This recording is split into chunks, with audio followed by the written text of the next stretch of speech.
6:53, time for the morning sprint. Hours after the end of the holiest day for Catholics, Pope Francis passed away. His death follows a string of serious health challenges.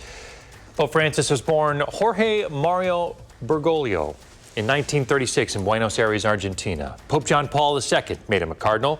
He's been pope since 2013. Francis was the first Jesuit pope, first Latin American pope, and the first from the Americas.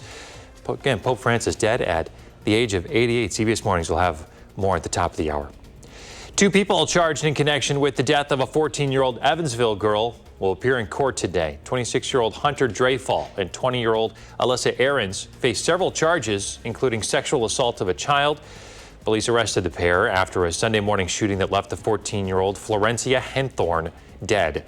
The criminal complaint says the girl was staying at Dreyfall's house for about a week. At one point, an argument broke out about sexual videos that he and Ahrens made with the girl.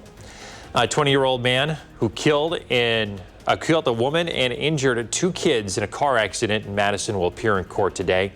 That crash happened March 6th on Madison's west side. Rayan Bertrand faces several charges, including homicide by intoxicated use of a vehicle. Police say that he told them that he'd been drinking all day. Bertrand faces up to 97.5 years if convicted on all counts. Secretary of Defense Pete Hegseth accused of using the messaging app Signal to share military plans with his wife. Signal is an encrypted app, but experts say military planning usually takes place in the Situation Room with as few people as possible. It comes as the DoD's acting inspector general is investigating a different Signal group chat from earlier this year that also involved the Yemen strikes.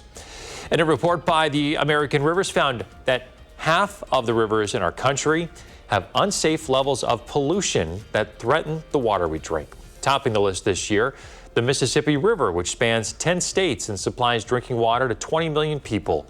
Other rivers named in the report include the Tijuana River in California, the lower Rio Grande in Texas, and the rivers of southern Appalachia. Now to the trade war this morning. China warning other countries against making deals with the U.S. that would hurt China. We're keeping an eye on how the markets are reacting this morning.